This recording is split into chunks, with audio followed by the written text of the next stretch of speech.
주님께서 어떻게 우리가 뜻하지도 않은데 이렇게 재개발로 인해 갖고 거기 서울을 떠날 수밖에 없어서 이사한 지가 딱 오늘 6개월째입니다. 기억하세요? 11월 15일 날 왔으니까 오늘 14일 아닙니까? 딱 6개월 됐습니다. 아까 우리가 기도했지만 이 지역에 있는 혼들, 그리고 김포, 서울 서남부 지역, 이 지역에 있는 혼들에게 한 영혼이라도 복음을 전하고 진리를 전할 수 있는 그런 교회가 될 수 있도록 여러분들 계속 기도해 주시고요. 지금 여러분들 그 기도 제목 보면 거기 혼들의 구원을 위해서 기도하고 있는데 다음 주, 이번 주에는 이제 침례를 하는데 그래도 이 세 어른들, 3명의 어른하고 3명의 아이인데 3명의 어른 중에서 3사람은 다 거의 우리 교회에서 복음을 듣고 구원을 받은 그런 사람들입니다. 그러니까 참 수가 적더라도 이런 일이 참 우리에게 참 하나님께 영광을 돌리는 일이고요. 또 거기 영혼군을 보시면 불신 남편들하고 6가정 이렇게 되어 있죠. 여러분 다 기억하십니까? 저는 매일 아침마다 아침 저녁 기도하고 있는데 여러분들 기억하시겠는데 이게 6이 5로 줄고 4로 줄고 3으로 줄고 2로 줄고 1로 줄고 그래서 없어졌으면 좋겠습니다.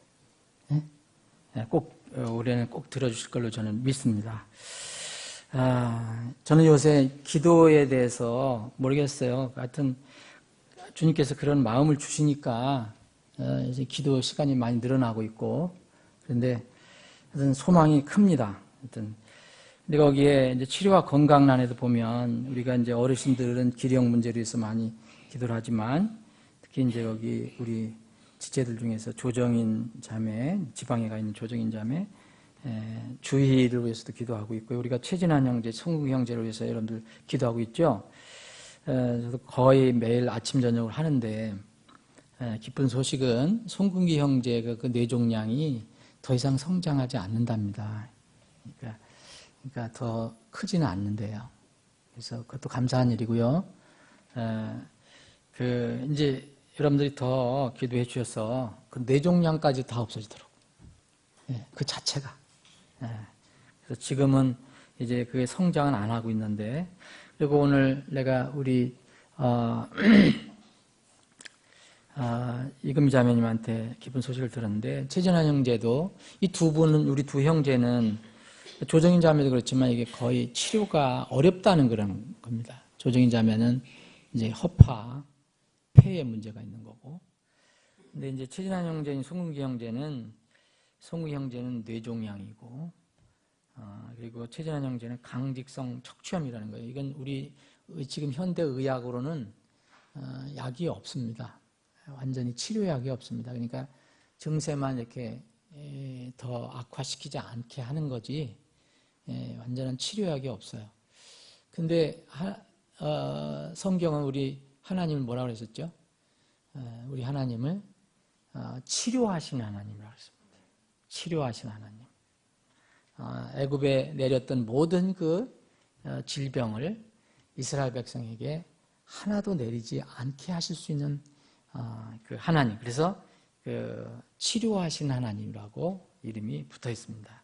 그래서 세상 의술로는 안 된다 하는 것 주님은 얼마든지 하실 수 있습니다. 그래서 오늘 최진환 형제가 이게 진찰 받았는데 거의 어느 정도 정상 수준으로 놀랍지 않아요? 정상 수준으로 왔다는 거예요. 그래서 완전히 깨끗이 치료되도록 그래서 잘 쓰임 받을 수 있도록 계속 기도해 주시기 바랍니다. 이것이 여러분들 뚜렷한 무슨 요란한 기도 제목, 나에게 하늘에서 돈다발이 떨어지도록 하는 그런 기도 제목이 안 이루어져도 이런 것이 기도 제목의 응답입니다. 우리가 할 수 있는 게 아니잖아요. 여러분 우연이라고 생각하시면 또 할 수 없고요. 여러분 계속해서 기도해 주시기 바랍니다. 자, 오늘 계속해서 요한복음 8장, 12장, 8장이 아니라 12장.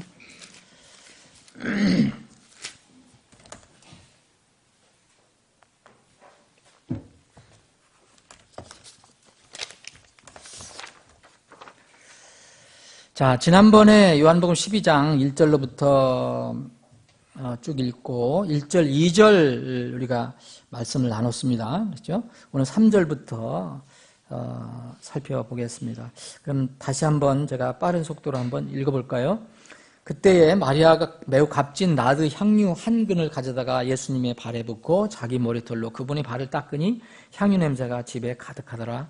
이에 그분의 제자들 가운데 하나로 그분을 배반하여 넘길 시몬의 아들 가룟 유다가 말하되 어찌하여 이 향유를 300데나리온에 팔아 가난한 자들에게 주지 아니하였느냐 하니 그가 이렇게 말한 것은 가난한 자들 염려하기 때문이 아니요 도둑임으로 돈가방을 맡아 그 안에 든 것을 가져가기 때문이더라. 그때에 예수님께서 이르시되 이 여자를 가만두어라. 나를 장사 지낼 날을 대비하여 그녀가 이것을 간직하였느니라. 가난한 자들은 항상 너희와 함께 있거니와 나는 항상 너희와 함께 있지 아니하니라 하시니라. 그러므로 유대인들 가운데 많은 사람들이 그분께서 거기 계신 줄을 알고 오니 이것은 예수님 때문만이 아니요 그분께서 죽은 자들로부터 살리신 나사로도 보고자 함이더라. 이 3절에 보면 참 아름다운 그런 모습이 광경이 펼쳐집니다. 여러분 이런 제가 가끔가다 말씀드리지만은 이런 어떤 사건을 우리가 좀 이해하기 위해서는 여러분들이 성경을 읽을 때 이게 그 상황을 이렇게 여러분들 나름대로 이렇게 그림을 그려보면은 도움이 됩니다. 여러분들이 머리에 그림을 한번 그려보십시오. 아니면 가슴에 그려보십시오. 나사로가 죽었던 나사로가 다시 살아났습니다. 이로 인해서 지금 그를 둘러싸고 있는 종교 지도자들, 유대교 종교 지도자들은 그들의 입지가 점점 더 어려워져 가고 있습니다. 그러니까 그들은 마음이 점점 완악해져요. 그래서 이들은 이 나사로를 죽이려고 합니다. 10절에 보면 이제 죽었다가 다시 살아났으니까 지금이나 지금 만약 죽었다가 다시 살아났다면 전 세계적으로 아마 인기 탑일 겁니다. 아마 그죠? 예, 죽었다가 다시 살아난 나사로는 당시 일반 사람들에게 최고의 관심 대상이었어요. 정말 어떤 면은 예수님과 함께 쌍벽을 이루는 그런 어떤 인기를 끌고 있었다고 볼 수 있습니다. 예, 여기 9절에 보면 예수님 때문만 사람들이 모이는 게 아니라 예수님도 만나려고 하고 또 뭡니까? 그분께서 죽은 자들 살리신 나사로도 보고자 함이더라. 그렇게 되어 있습니다. 그래서 이 예수님과 함께 이 나사로는 사람들의 최대 이제 인기였습니다. 그러니까 관심사였습니다. 그런데 여러분 성경을 잘 읽어보시면 성경의 저자이신 성령 하나님께서는 사도 요한이 이것을 기록하게 할 때 나사로가 다시 살아난 후에 무슨 일을 하고 어떻게 지내는지 이런 것에 대해서는 전혀 조명하지 않습니다. 여러분들 그런 거 발견하신 적 있습니까? 없습니다. 성경에 그렇게 기록하고 있지 않습니다. 그냥 거기 1절, 2절에 있는 것처럼 그냥 죽은 자로부터 살리신 자가 있더라. 나사로, 그가 있더라. 나사로는 그분과 함께 상에 앉은 자들 중에 있더라. 이것이 전부입니다. 이 부분은 지난주에 우리가 살펴봤습니다. 나사로는 이렇게 글이 기록된 이후로는 전혀 없습니다. 이제 성경, 여기서 이게 끝이고 다음부터는 성경 어디에도 나사로를 찾을 수가 없습니다.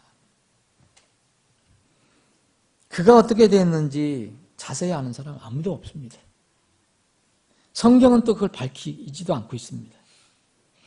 대신 이 성령 하나님께서는 어떤 스포트라이트가 있다면, 조명이 있다면 이 나사로에서 비친 것을 누구에게 지금 여기 비치고 있습니까? 그의 누이 마리아를 비추고 있습니다. 그렇게 그림을 한번 그려보십시오. 4명의 복음서 기자가 있습니다. 마태, 마가, 누가, 요한. 이 4명의 복음서 기자는 다 예수님의 죽으심, 십자가에 달리심을 다 기록했습니다. 그 예수님께서 죽으시기 전에 일주일 동안 그 전 기간을 소위 얘기하면 종료주일이라고 합니다. 고난주일이라고도 하지만 이 기간에 예수님께서 이제 그 예루살렘으로 입성하시고 나서 여러 가지 일들이 벌어지는데 그 전후로 해서 이 여러 가지 일어난 일들을 이 4명의 기자는 다 기록하지 않습니다. 어떤 기자는 이걸 기록하고 어떤 기자는 저걸 기록하고 어떤 기자는 또 그걸 기록하지 않습니다. 예를 들어서 누가는 이제 예수님께서 여리고에 가까이 오실 때 이제 이 예루살렘 들어오시기에 가까이 오셨을 때 눈먼 사람을 고치신 이야기를 소개하고 있습니다. 그리고 그 오는 과정에서 또 삭개오를 이제 만나는 장면, 삭개오의 집에 가서 삭개오를 구원시키는 그런 내용, 이거를 기록하고 있습니다. 또 마태, 마가는 여리고를 지나서 여리고를 떠날 때 눈먼 사람을 고치신 이야기를 소개하고 있습니다. 근데 이 요한은 이런 모든 이야기를 생략했습니다. 바로 베다니에 들리셔서 저녁 식사 잔치에 참여하신 이야기만 지금 기록하고 있습니다. 여인이 십자가에 죽음을 앞두신 예수님께서 이제 죽음을 앞두시고 잔치에 참여하셨을 때에 그것에 와서 이제 향유를 부은 그 여인의 이야기는 사복음서에 다 기록이 되어 있습니다. 이건 안 빠졌습니다. 그런 의미에 있어서 예수님께 향유를 부은 사건은 성령께서 중요한 사건으로 여기신 것으로 보입니다. 그래서 4명의 성경 기록자들에게 모두 영감을 주셔서 기록하게 하신 것으로 보입니다.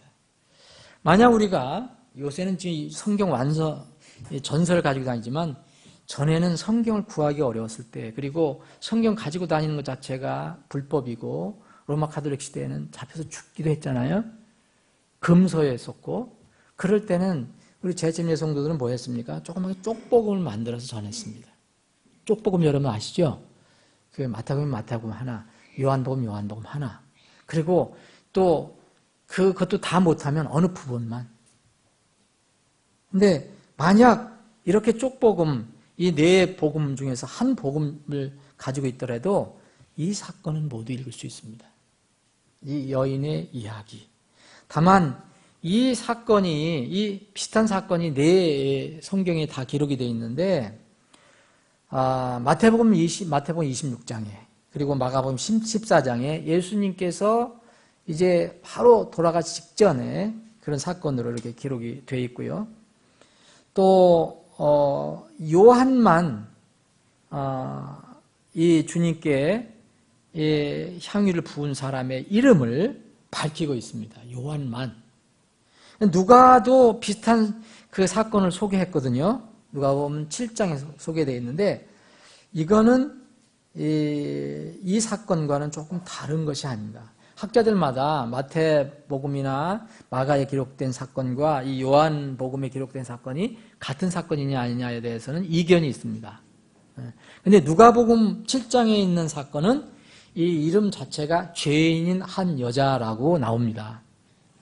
이 사건은 분명히 다릅니다. 그런데 여인이 예수님의 죽음을 준비해서 향유를 이렇게 예수님 몸에 이렇게 부은 것은 내용이 똑같습니다. 이 사건은 어느 성경을 읽든지 다 들어 있습니다. 단 지금 말씀드린 대로 누가가 소개한 그 여인은 죄인 한 여자라고 되어 있고, 여기 요한복음에는 이 여자를 이름을 밝힙니다. 바로 이 마리아라고 얘기하고 있습니다. 영어로 메리, 나사로의 누이 메리로 소개하고 있습니다. 이 성경의 저자가 성령님이신 줄 아시죠? 하나님의 영감으로 주셨다고 그랬으니까요. 그러면 성령 하나님께서는 요한으로 하여금 사람들에게 인기 있었던 나사로 대신 마리아를 집중적으로 비치게 하셨는데 왜 그렇게 하신 것일까? 예수님께서 말씀하신 대로 성경 독자는, 성경 읽는 사람은 이 마리아의 그 행동에서 많은 영적 교훈을 얻을 수 있어야 합니다. 만약 그것을 얻을 수 없다면, 그래서 그냥 한낱 이야기로 끝이면 의미가 없습니다. 분명히 이렇게 성령 하나님께서 강조하셔서 내 성경에 다 기록하고, 정말 예수님이 직접 이렇게 정말 이 중요한 말씀하신 것은 여기서 영적 교훈을 얻으라, 그런 뜻이 있을 것입니다. 무엇이든지 전에 기록한 바는 바로 기록한 것은 우리의 배움을 위해서 기록되었다. 구약뿐 아니라 신약 모든 성경은 그렇습니다.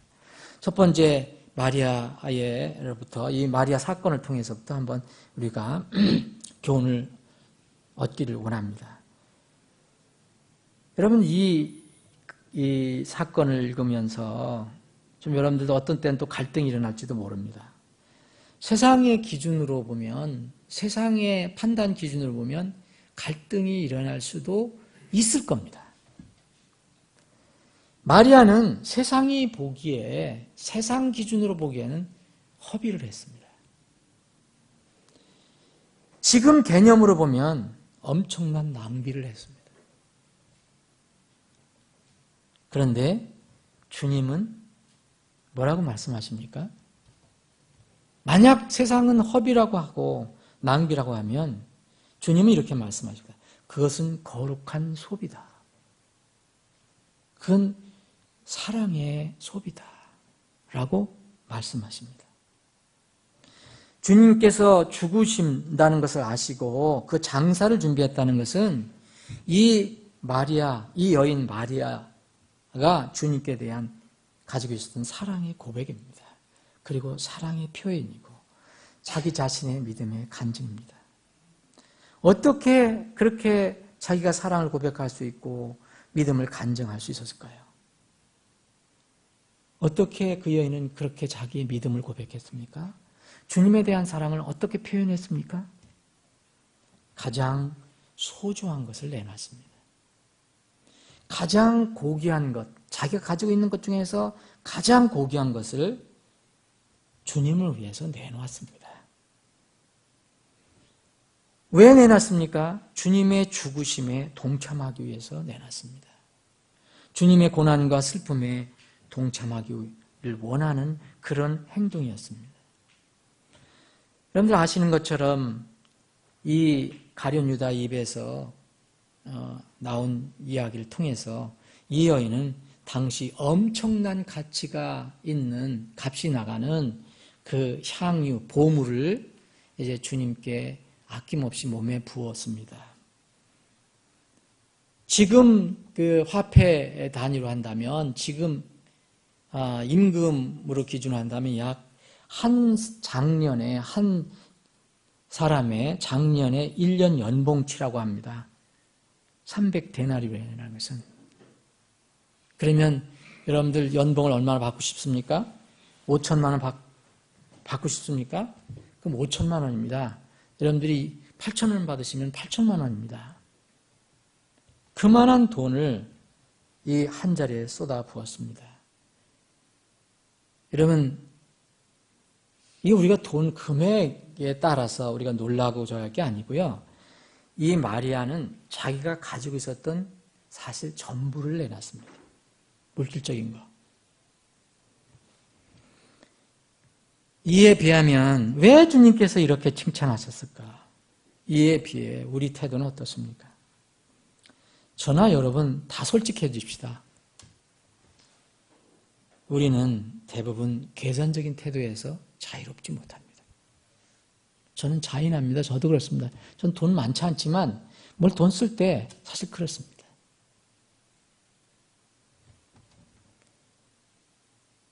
그렇게 한 것에 마리아가 이렇게 한 것이 정당하냐, 정당하지 않냐 이런 것을 차치하고라도 우리는 우리의 주님께 나를 위해서 모든 것을 바쳐주신, 피와 몸과 모든 것을 바쳐주신 이 주님께 과연 마리아처럼 그렇게 인색하지 않게 헌신적으로 섬길 수 있을까?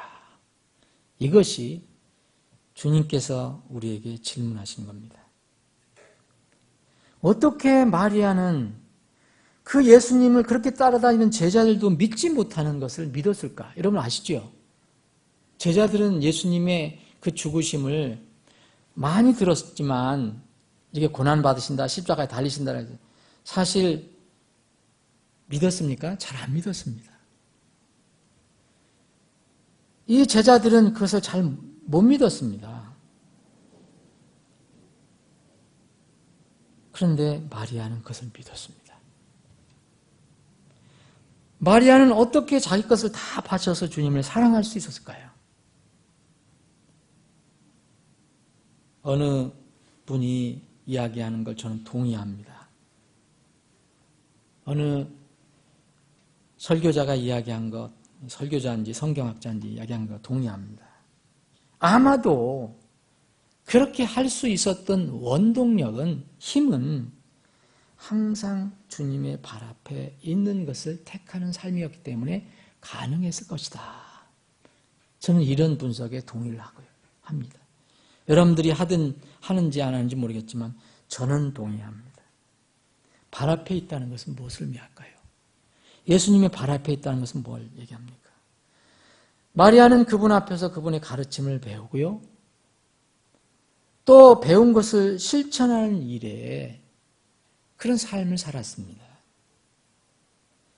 그렇게 되니까 자연적으로 그분의 뜻을 알게 되고 그분을 경배하는 대상이 되었습니다.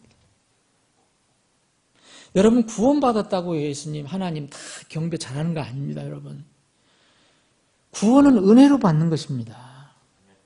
그런데 은혜로 구원받고 나서 주님을 안 섬기는 사람들 있는 거 여러분들 아시잖아요. 만약 우리가 오래전에 구원을 받았습니다. 신앙생활을 오래 했습니다. 근데 여전히 내 자신이 영적으로 무감각하거나 무관심하다면 왜 그럴까? 아마도 우리가 그러하다면 우리는 마리아와는 반대되는 삶을 살고 있기 때문일지도 모릅니다. 우리는 그분 말씀 앞에 있지 않으려고 합니다. 항상 주님 앞에 우리가 무릎 꿇으려고 하지 않습니다. 지금 우리는 주님을 육신적으로 볼 수 없습니다. 지금은 그분의 몸이 교회입니다. 여러분들 주님의 몸이 교회인 걸 여러분 믿으십니까? 예수님이 그렇게 말씀하신 겁니다. 사도들이 그렇게 이야기한 것입니다. 만약 마리아가 지금 있었다면 주님이 몸 중심으로 살았다는 겁니다. 우리는 그분의 말씀 앞에 있지도 않고 때로는 그분의 몸인 교회 중심으로도 살지 못합니다. 세상 중심으로 살면 나오는 것은 그런 결과가 당연합니다. 영적으로 둔감해질 수밖에 없습니다. 이건 피할 수 없습니다. 과연 우리는 하나님의 말씀, 주님의 말씀을 우리의 말씀의 기준과 지표로 삼는가? 교회 안에서 또 교회와 함께 살아가고 있는가? 아니면 주님의 몸과 거리를 두고 살아가고 있는가? 마리아는 예수님의 대속의 죽음을 인식해서 주님의 장사 지낼 날을 대비해 온 것입니다. 여러분, 이 마리아는 충동적으로 이렇게 한 게 아닌지 여러분 아시죠? 계획을 세워서 믿음으로 그날을 대비해서 오랫동안 향유를 준비해 온 것입니다. 이러한 태도는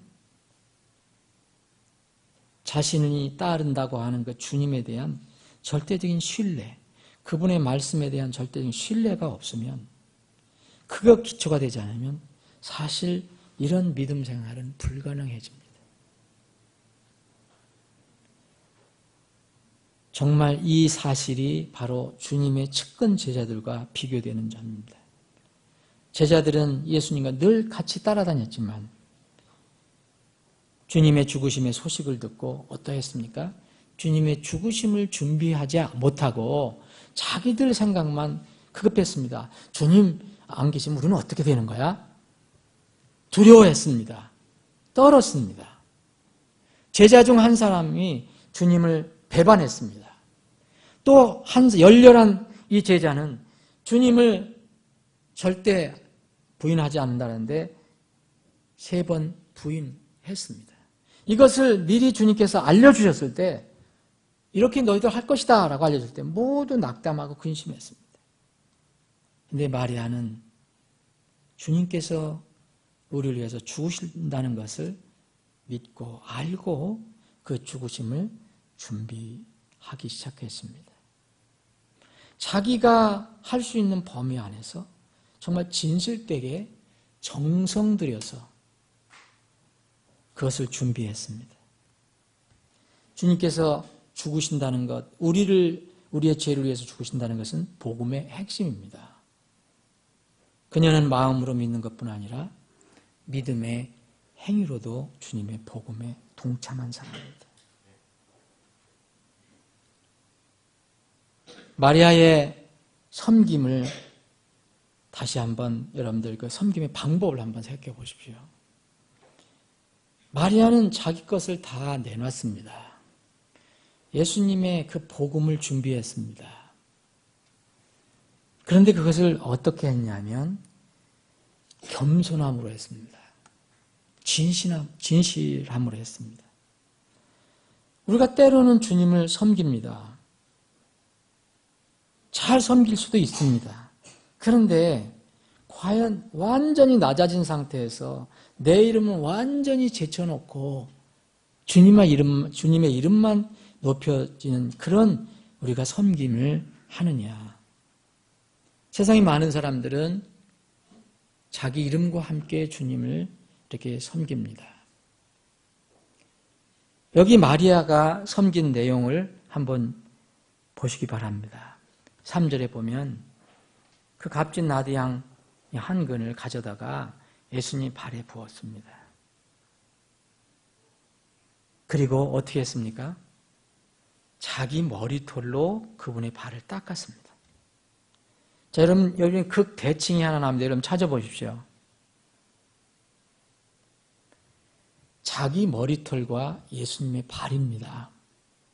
예수님이나 이 여인이나 사람이었죠, 그때는. 그런데 사람의 머리는 가장 높은 데 있습니다. 발은 가장 낮은 데 있습니다. 예수님은 우리 이 교회의 머리라고 합니다. 그래서 머리는 가장 높은 것을 의미합니다. 자기의 가장 높은 머리의 털로 주님의 몸을 닦은 것이 아닙니다. 주님의 머리를 닦은 것이 아닙니다. 발을 닦았다고 나옵니다. 예수님을 예비한 6개월 먼저 나와서 예수님의 길을 예비한 침례자 요한은 굉장한 강한 설교자로 여러분들 인식하지만 침례자 요한은 또 하나 잊지 말할 것이 가장 겸손한 사람이었습니다. 예수님을 예비한 사람. 예수님의 그 모형입니다. 침례자 요한은 예수님을 보고 자기와 비교할 때 이렇게 사람들이 자기를 세우려고 할 때 자기 침례자 요한이 대단한 사람으로 이렇게 세우려고 할 때 그렇게 얘기합니다. 나는 그분의 신발끈을 풀 자격도 없도다. 신발끈. 그분이 신은 신발끈도 내가 풀 자격이 없도다. 그런 가치 있는 사람이 아니다. 라고 고백했습니다. 이것은 마리아의 참으로 대단한 겸손의 태도입니다. 마리아는 자기 것을 다 내놔서 주님을 섬겼지만 절대 자기 이름을 내지 않았습니다. 자기의 가장 이 위에 있는 머리의 털로, 귀중한 머리털로 예수님의 발을 닦았습니다. 이러한 마리아의 겸손이 있는 곳에 만약 그런 겸손이 지금 있다면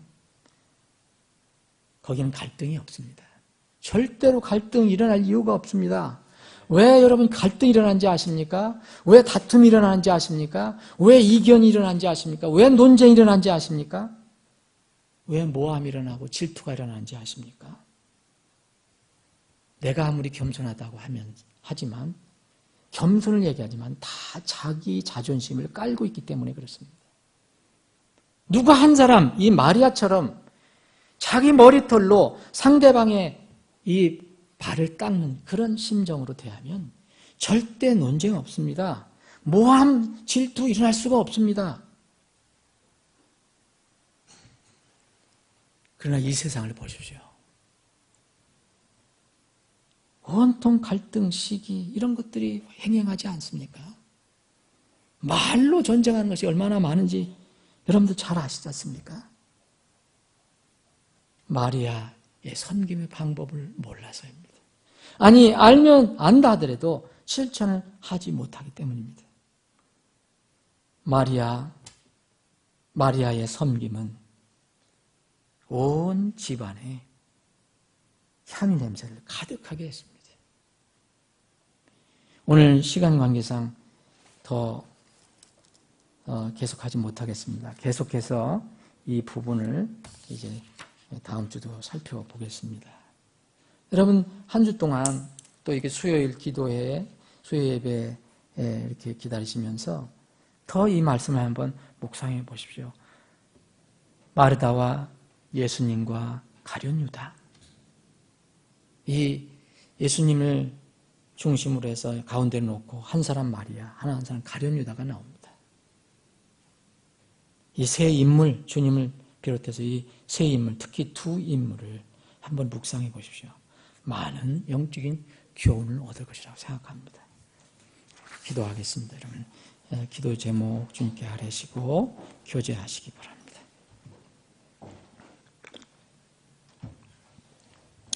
아버지 하나님 은혜를 감사합니다.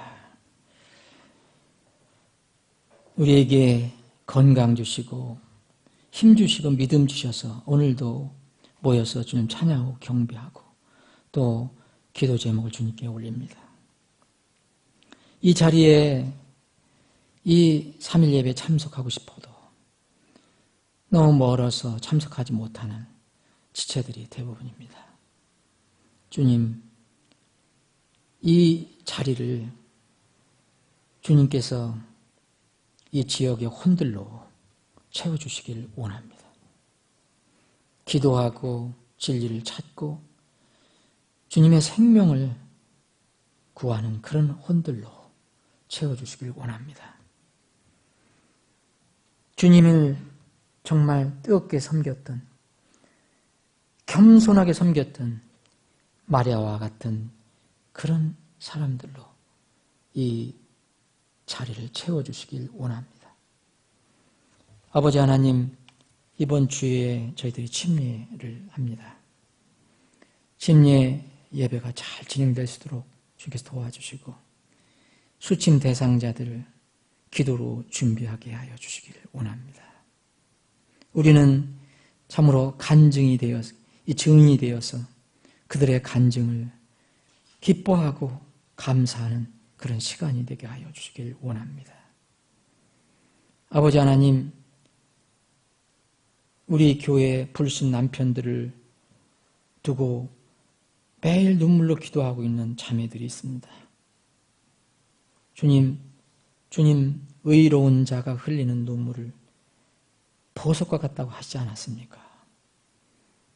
주님, 그 기도를 들어주셔서 속히 그 남편들이 다 진리 안으로 들어오고 부부가 믿음 안에서 하나 되어서 주님을 섬길 수 있게 해주시길 간절히 원합니다. 아버지 하나님, 우리에게 건강 주심을 감사합니다. 이 시간에 저희들이 건강 주셨기 때문에 이 자리에 나와 주님을 경배합니다. 주님을 이렇게 섬기고 싶어도 몸이 여의치 않아서 나오지 못하는 지체들도 있습니다. 주님, 그들을 긍휼히 여기시길 원합니다. 조정인 자매 그 폐의 약함을 치료해 주시고 주의도 주님께서 할 수 있으시다면 주님의 뜻이라면 눈을 뜨게 하시고 건강을 회복시켜 주시길 원합니다. 최진한 형제님 강직성 척추염 주님께서 놀랍게 이렇게 치료해 주심을 감사합니다. 아주 깨끗이 치료해 주시길 원합니다. 송궁이 형제 머리에 있는 그 종양 자라지는 않지만 남아 있습니다. 주님 그 종양을 깨끗이 제거해 주셔서 이제는 건강한 몸으로 가정을 이끌어가고 주님의 몸된 교회를 섬기게 하여 주시길 원합니다. 오늘도 우리 사랑하는 지체들 여러 가지 기도 제목을 가지고 나왔습니다. 의인의 뜨거운 기도는 효험이 크다고 말씀하시지 않았습니까? 구원받고 기도하는 이 하나님 백성의 기도를 들어주시길 원합니다. 하나님의 완전하신 때와 뜻 가운데서 이루어 주시옵소서. 우리의 기도를 기뻐 들으시는 우리 주 예수 그리스도의 이름으로 기도합니다. 아멘.